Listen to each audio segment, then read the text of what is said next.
This video contains spoilers for the following Final Fantasy XIV expansion packs: A Realm Reborn, Heavensward, Stormblood, Shadowbringers, and Endwalker.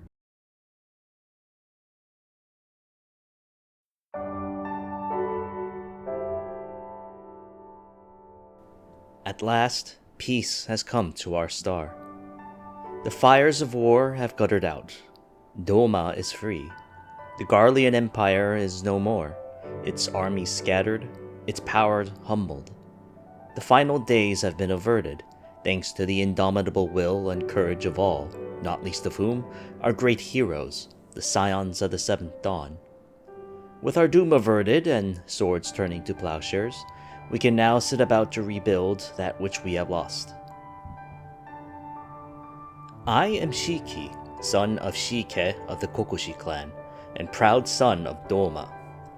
My father fell during our failed rebellion against the Empire, and I was one of those who fled with many of our people to Aldenard.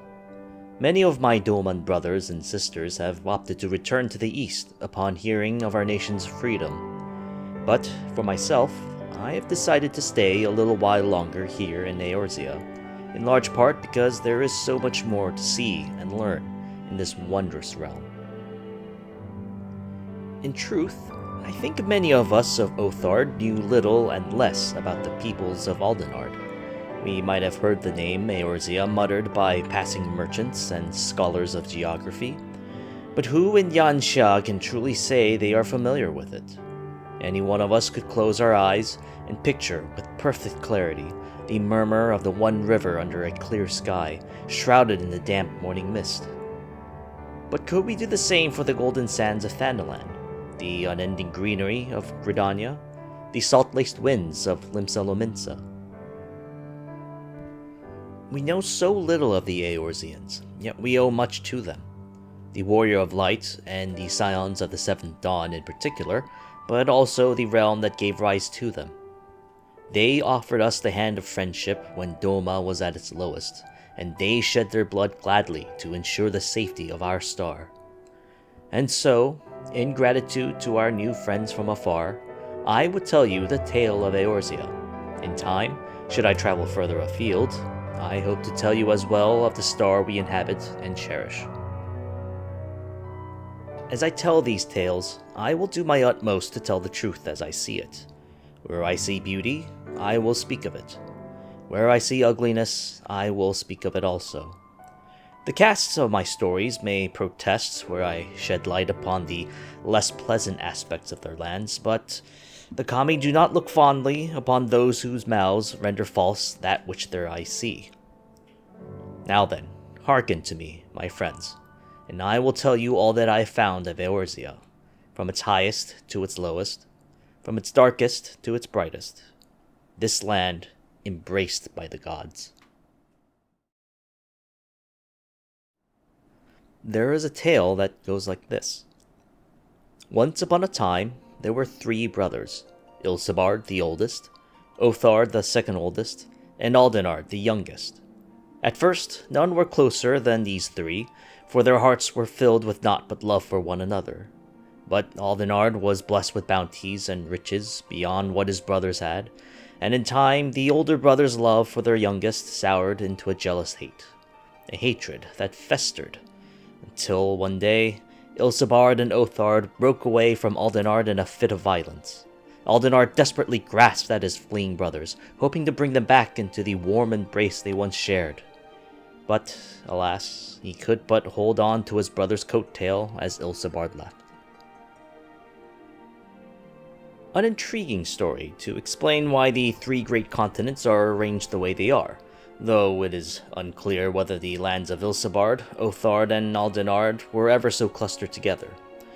What is true, however, is that Aldenard indeed boasts a bounty of riches compared to his brothers. Well earned is Eorzea's epithet as a land embraced by the gods. Some of you may wonder as to the difference between Aldenard and Eorzea.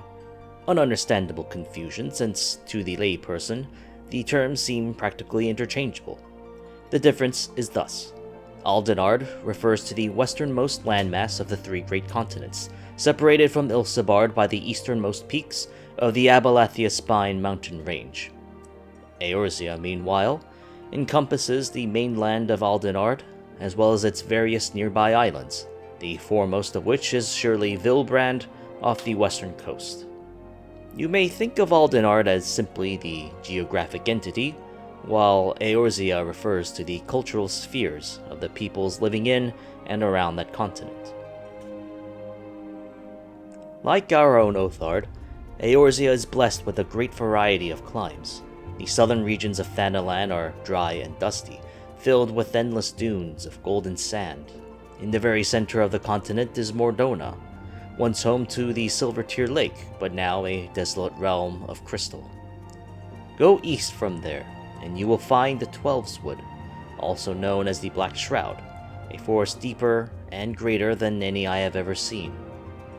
Further east than that, where Aldenard meets Ilsabard, are the rocky badlands of Girabania. If you instead head west and a little north from the Twelveswood, you will find the snowy lands of Kurthus, now forever locked in ice. Go further still, and there are the rolling green hills of Dravania, nestled in the Abalathia Spine mountain range that runs east to west across the whole of Aldenard's northernmost boundaries.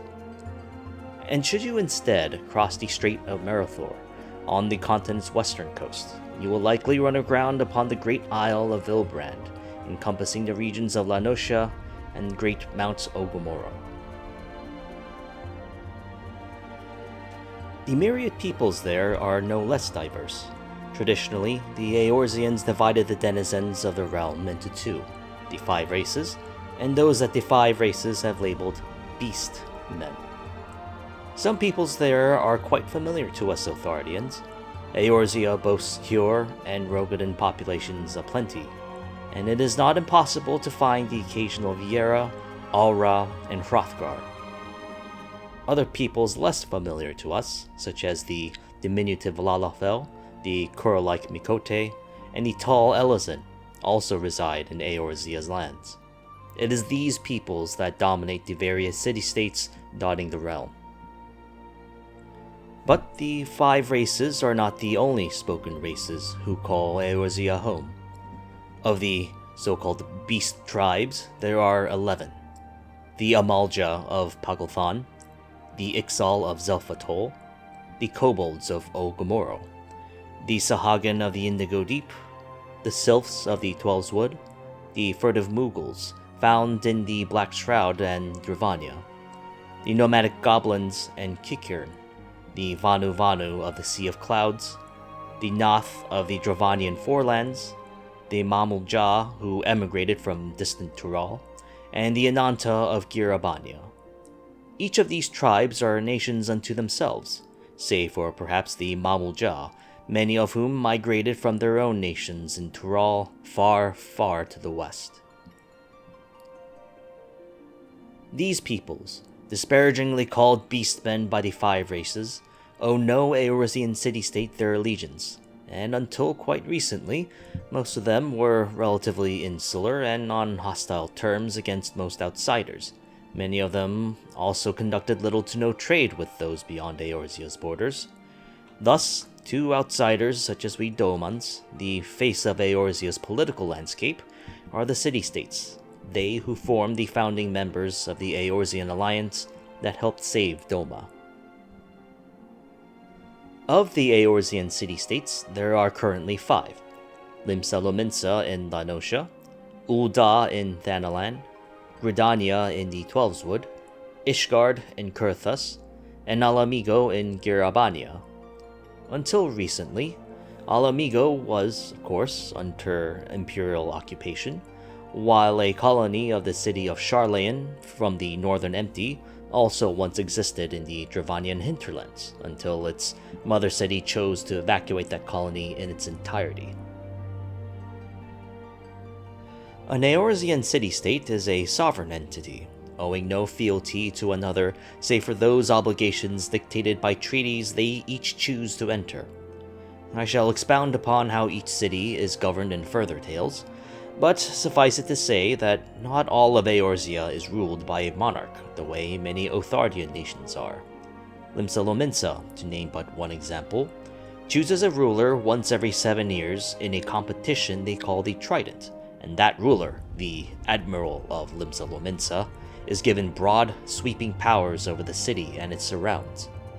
Gridania, on the other hand, is ostensibly ruled by a conclave of sages called the Seedseer Council, and led by the Elder Seedseer, the foremost of their number. Though in truth, the true masters of the Twelveswood are something else entirely. Ul'dah, meanwhile, has long been ruled by a royal house in much the way that Yanxia is ruled by the esteemed Rijing clan, though the true political landscape of that city is far more complex.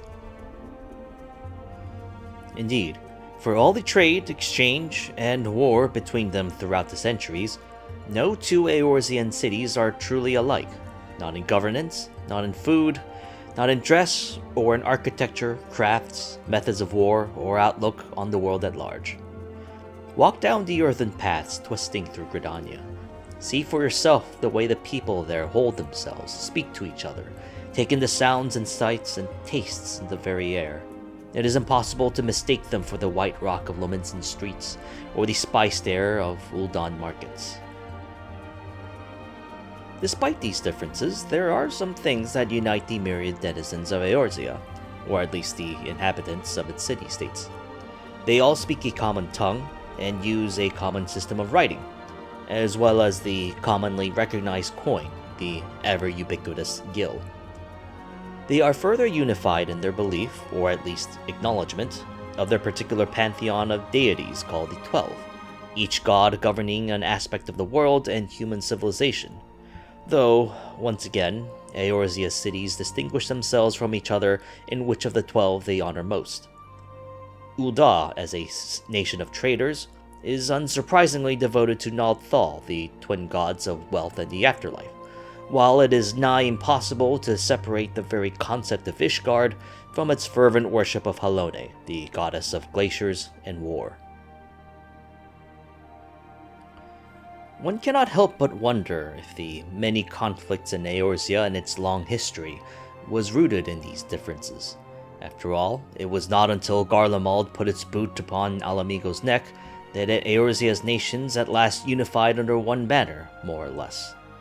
Until then, the tale of Eorzea was as much one of blood and war as it was of culture and innovation and peace, whether between its city-states or between the 5 races and those they called beastmen. And that blood has left many a scar on the land on which it was shed. Journey on its roads and across its wilderness, and you will find great jagged spires of discolored crystal, reminders of a disaster 5 years past, that which the Eorzeans call the 7th Umbral Calamity. You will find imperial castra, baleful reminders of the realm's war against Garlemald. You will find dusty ruins, bones of the dead, soot and ash and broken remains of great people and things now dead and gone. How many wars have been waged on this bountiful soil? How many catastrophes have plagued it?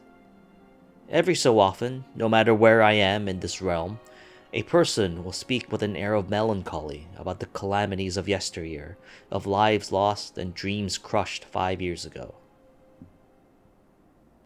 And yet, despite it all, Eorzea endures. For every face of melancholy, I see a dozen more filled with hope. Hope from the trials they have overcome.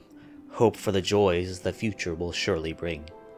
For every ruin, I see a dozen great works of sublime beauty. For every forgotten pile of bones on the roadside, I meet a dozen of the living, laughing and eagerly striding forward to see what tomorrow will bring. This is a wondrous land. I could very well spend a lifetime telling you of this realm and the people who live there. It is beautiful, despite and because of the many scars it bears, each its own story, each its own thread on the tapestry of Eorzea's history and future. May these hands of mine, which can scarcely hold blade or bow, take up ink and brush and make something of worth in my journeys in this realm. May my tales reach your ears, that you might share in the wonders I have beheld here in Eorzea. May my joys of discovery brighten your days as you raise Doma to glory and prosperity once more. Come, journey with me.